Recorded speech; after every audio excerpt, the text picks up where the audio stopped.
Okay, Assalamualaikum. Macam biasa, aku hadir dengan review filem terbaru. Kali ni filem daripada Indonesia. Tapi bukan filem seram. Kali ni filem komedi. Komedi horror sebenarnya. Tapi kejap lagi aku cerita kenapa dan betul ke ada elemen horror dan komedi.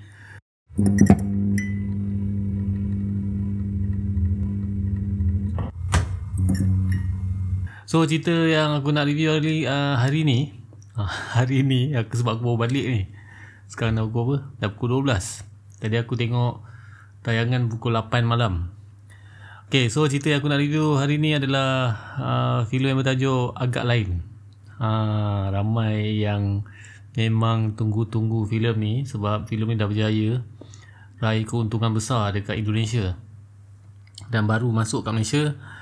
Filem yang diarahkan oleh Muhali Achoh, yang juga pernah mengarahkan filem Ngeri-Ngeri Sedap, tak silap aku, Muhali Achoh ni.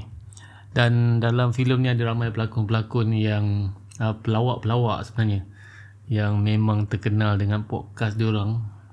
Antaranya ada yang aku pernah tengok sebenarnya, Pras Teguh, Mamak Akatiri. Ramai. Aku rasa hampir ke semua pelakon utama dalam cerita ni memang ada podcast diorang sendiri. Even Agak Lain ni sebenarnya ambil daripada nama podcast kot. Nama podcast yang terdiri daripada si Benedion ni, Oki, Indra Jegel, Boris Bokir. So ada lagi tim-tim pelawak lain dalam siri podcast yang lain, channel podcast lain dekat YouTube yang memang hot lah, top lah. Okay, aku ada layan a few podcast diorang, tapi kejap lagi aku cerita balik. So cerita Agak Lain ni dia mengisahkan tentang sekumpulan kawan lah, sahabat yang buat bisnes rumah hantu. Okay, dan rumah hantu diorang ni tak laku. Dia buka rumah hantu ni dekat macam fun fair. Dalam sinopsis dia tulis pasar malam. Mungkin kat Indonesia panggil pasar malam, tapi kat Malaysia kita panggil fun fair. Fun fair kan ada rumah hantu kan. Sama lah kat sini ada rumah hantu juga. So kat Indonesia pun ada rumah hantu. Tapi rumah hantu yang dijalankan oleh sekumpulan member-member ni yang terdiri daripada band Oki, Jegel ni semua dengan Boris. Dia punya bisnes tak jalan dengan baik lah. Dia punya rumah hantu tak laku. Tak ada orang datang sebab tak menakutkan pun. Dan hampir tanah tempat diorang buat bisnes tu, buat rumah hantu tu, nak diberi kepada orang lain lah. Dan diorang ni ada masalah kewangan nak jalankan benda tu. So nak bayar sewa lagi. So diorang ada masa lah, ada masa sampai bila. Kalau tak, tapak tu akan diberi kepada orang lain. Tapi ada salah seorang daripada orang ni, Oki ni, dia dapat jalan untuk bangunkan semula. Aku bagi satu suntikan kewangan untuk bangunkan balik dia punya rumah hantu ni, bisnes rumah hantu, dia bantu kawan-kawan dia. Tapi masalahnya yang jadi benda yang buatkan jalan cerita ni lebih menarik, selepas tu dia punya bisnes ni baru nak jalan balik, baru nak build up balik, datang seorang pakcik ni. Pakcik ni aduh, memang spoil tu lah. Dia datang masuk rumah hantu tu secara orang kata tidak rela lah sebenarnya. Dia masuk dan mati. Aku nak cakap mampus, mati kat situ juga, kena serangan jantung. Dan diorang ni, 4 orang ni, orang kata takut polis datang lah. Lepas tu ada salah seorang daripada diorang ni pun ada kes jenayah, bekas banduan lah. Dia tak nak ada isu dan takut. Dia tanamnya mayat pakcik ni dekat dalam rumah hantu tu. Dia dalam tu lah. Apa yang jadi lepas tu, rumah hantu tu lebih menakutkan. Ada gangguan lepas tu yang buatkan rumah hantu ni viral. Dan banyak lah isu-isu, bukan banyak isu lah, banyak benda-benda yang berlaku lepas tu yang memang menarik lah. Cerita Agak Lain ni sebuah filem, rata-rata pelakon dalam filem ni memang semua pelawak yang memang top. Dan even aku punya wife pun follow diorang punya podcast. Aku pun ada, bukan semua aku follow, tapi aku ada follow, ada satu podcast ni lah yang Pras Teguh dengan Ari Keriting ni. Dia ada podcast dia. Ada few lagi pelawak dalam tu, tapi aku tak ingat nama. Wife aku selalu lah, dia yang racun aku tengok yang podcast Indonesia ni. So cerita agak lain ni memang menarik disebabkan tu lah. Sebab pelawak-pelawak yang ada dalam ni memang well known dalam siri podcast diorang. Lawak-lawak dalam cerita ni memang aku cakap berlambak-lambak. Aku tak tahu berapa kali aku gelak. Memang banyak scene-scene aksi-aksi lawak, tapi ada juga yang aku tak faham dan aku tak dapat nak, aku dengar orang gelak tapi aku tak sampai. Ada bahasa-bahasa yang aku kurang faham, tapi aku boleh cakap 80% aku boleh faham lagi. Dan aku memang ngakak habis. Ni memang filem yang bikin gue ngakak ni. Sebuah filem komedi horror yang berjaya lah. Okay, boleh aku cakap berjaya sebab aku banyak tonton filem-filem horror sebelum ni daripada Indonesia.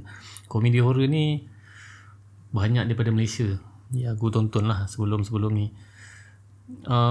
Biasanya aku disajikan dengan filem komedi horror yang aku nak cakap pun berat, tapi cheap.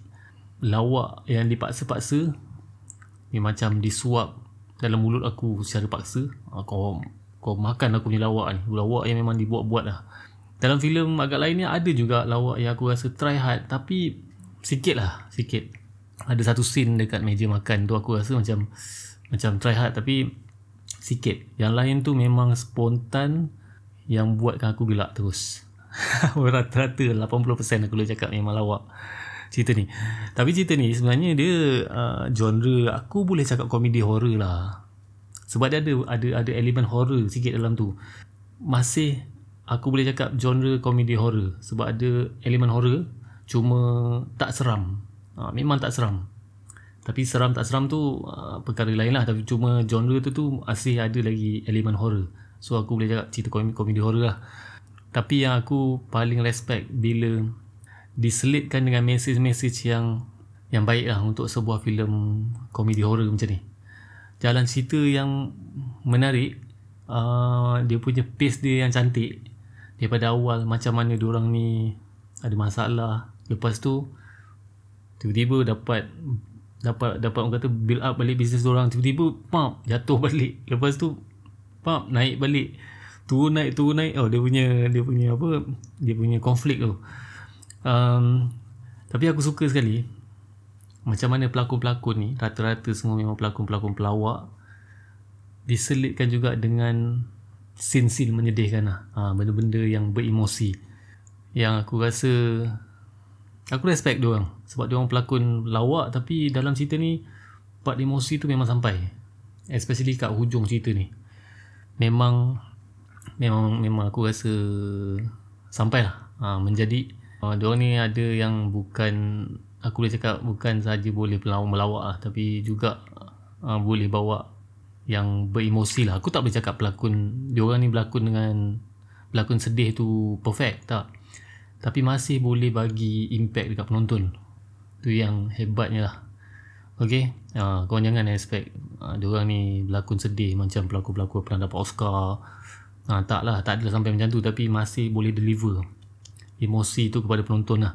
So selain tu aku suka dia punya scene dalam rumah hantu ni. Dia ada dia punya combination set dan juga camera work dia dalam rumah hantu ni memang sangat-sangat memberi kesan jugalah. Especially ada part-part di mana diorang ni mula takut disebabkan rumah hantu kan. Diorang patutnya diorang yang takut ke orang. Ni diorang pula yang takut sekali dalam tu. Masa part tu memang banyak aku rasa angle-angle yang melucu kan. Dalam rumah hantu yang sempit, yang simple, set yang simple macam tu. Tapi itulah, dia orang mampu deliver satu benda yang menarik lah untuk sebuah filem komedi horror macam ni kat rumah hantu, pasal rumah hantu je. Dan dalam filem ni ada dua aku boleh cakap part scene iklan endorsement yang jelas, memang nampak jelas nyata. Aku pernah tengok filem-filem Melayu dulu ada buat macam ni juga. Dia buat subtle macam tu je. Tapi Indonesia ni dia buat memang obvious. Dan kalau korang tengok podcast Indonesia ni, podcast yang diorang buat ni, even podcast agak lain ni pun memang diorang ada iklan-iklan yang diorang letak dekat belakang, ada dia punya ni lah. Dan diorang sendiri masa podcast tu memang kadang-kadang dia buat obvious macam tu. So aku rasa dia selitkan vibe yang sama lah dalam cerita ni. Memang jelas dia bukannya nak buat subtle punya scene, dia memang sahaja nak buat iklan tu jelas. Kau tengok kalau satu scene ni dia buka baju ada iklan, memang saja lah aku rasa antara lawak yang nak diselitkan. Kalau korang biasa podcast, tengok podcast tu kan memang mungkin dapat tangkap lah. Dan ada juga sindiran-sindiran yang dimasukkan dalam, diselitkan dalam filem ni tentang politician. Ada beberapa lagi yang aku rasa menarik. Mesej-mesej yang diselitkan dalam movie ni pun menarik. Komedi horror yang sangat-sangat best. Tapi kalau kau nak tonton filem ni, jangan risau, filem ni tak seram. Walaupun aku cakap komedi horror, dia ada elemen seram tapi tak seram. Dia lebih banyak kepada lawak lucu. Memang korang tak kering gusi lah, ngakak habis lah. Okay, dan rating aku untuk filem agak lain ni, aku bagi rating 8/10. So kepada korang yang dah tonton filem agak lain ni, apa pendapat korang tentang cerita ni? Cuba komen kat bawah. Nyaman.